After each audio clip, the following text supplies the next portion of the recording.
So what do you hate most about your job? I mean, this is actually probably a really easy question to answer because I think that people could go on and on and on of a long list of reasons why they don't like their job and would prefer to quit and get another job, or better yet, not have to work at all. But ironically, one of the things that might make the list here soon is something that I never thought would be the case, and that is making more money, or in essence getting a raise. And it says here, according to MoneyWise, which I apologize for the glare, GoPro is just so reflective and randomly shuts off from time to time. But according to MoneyWise, the California minimum wage hike blamed for Foster's Freeze store closure worker says she'd prefer the old wage. California's decision to increase the minimum wage for fast food workers to $20 an hour is primarily aimed at improving the standard of living for these workers in a state that's notoriously expensive. However, there's concern that this new law, which went into effect on April 1, may have a more complicated impact on the local economy. A Foster's Freeze outlet in Lemoore shut down on Monday, the same day the new minimum wage kicked in, and its workers are now out of a job. Some employees initially thought it was an April Fool's joke.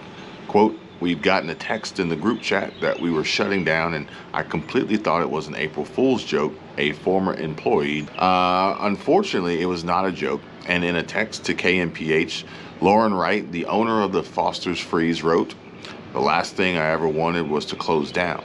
By Friday night, I knew I was most likely not going to be able to stay open, but I didn't want to ruin their Easter Sunday."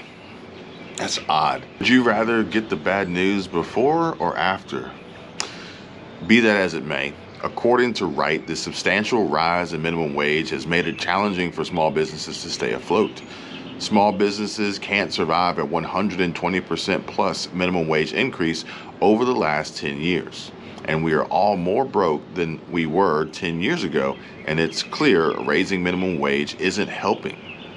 California has seen a consistent and significant increase in its minimum wage over the past decade, and in 2014, the state's minimum wage was $9 an hour. Today, it's set at $16 an hour, rising to $20 an hour for fast food workers. So yeah, like I said, folks, the list of reasons why you wouldn't really like to keep or enjoy your job, or reasons why you may hate your job even really, are actually boiling down to regret, and the regret of working in a fast food industry that could potentially see the boost and the increase in wages and a 25% jump in minimum wage to $20 an hour, but also regretting the fact that this could potentially lead to store closures and unemployment, layoffs, terminations, being fired, or even worse, keeping your job but getting less hours. But in theory, maybe it's not a bad thing. Maybe you would see a reduction in hours that would equal the 25% increase in the minimum wage, therefore giving you 25% more time, free time, or the ability to go pursue other opportunities, engage in some side hustle gig work, or even start your own business, or maybe even start your own YouTube channel. But wait, there's more. Because the California minimum wage increase is a way to collect more taxes. Question mark. The California minimum wage increase for fast food workers could boost paychecks and the state's budget. The 25% increase to California's minimum wage for fast food workers comes as the state faces a $58 billion budget deficit. Cutting expenses and increasing tax revenue would lower that number, and notably the new wage increase could accomplish both, as payroll taxes climb and businesses raise prices in response to higher labor costs. So there's a motive here. State lawmakers have not yet weighed in on the new wage's potential impact on California's budget. However, projections for previous minimum wage increases documented by California's Legislative Analysis Office, the LAO, shed some light on what could happen. And in a fiscal outlook report, the LAO determined a higher minimum wage will affect general fund revenues, primarily due to its effects on the personal income tax and the sales and use tax, the two largest state revenue sources. It's actually pretty funny because Shelby Church, she did a video where she broke down where a lot of these tax dollars are spent. And I think this budget deficit falls into a generalized category that no one really knows where this money's going. Be that as it may, higher tax revenue for California isn't the only potential impact of a higher minimum wage. The same LAO report also shows that increasing the minimum wage could save the state money, and since eligibility for some state-funded programs is income-based, higher wages could disqualify some fast food workers from those programs. Gift and a curse. The grass isn't always green on the other side. Be careful what you wish for, because you just might get it. And unfortunately, this could potentially put people out of contention and unable to receive benefits from a SNAP food stamp perspective or some other form of universal basic income that California has been pushing. And it says here that while some Californians might benefit from the minimum wage increase, data indicate there may be a bigger beneficiary of the wage hike, and more than 500,000 Californians received a $4 raise, half a million on April 1, when California's new minimum wage for fast food workers became effective. Some are celebrating the new $20 per wage, but considering companies are not likely to eat those costs, Californians can expect to pay more at the drive-thru. Fast food won't be the only expense that will increase. That's because while groceries are tax exempt in California, fast food is not. And the higher the cost, the more sales tax the state can collect. California's statewide sales tax rate is 7.25%, which is higher than in most states. And even if fast food meal prices only jump by $1 over the next year, California will collect an additional $7.25 for every meal purchased. That might not sound like a lot of money, but billions in fast food revenue could mean millions for the state in sales tax revenue.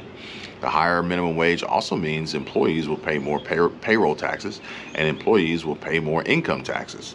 So the state of California can expect a significant increase in income tax revenue this year, especially if higher incomes disqualify some workers from claiming certain tax credits. For example, the state's Earned Income Tax Credit, Cal EITC, is only offered to working families with incomes at or below $30,950, and the new minimum wage increase could push some families over that limit.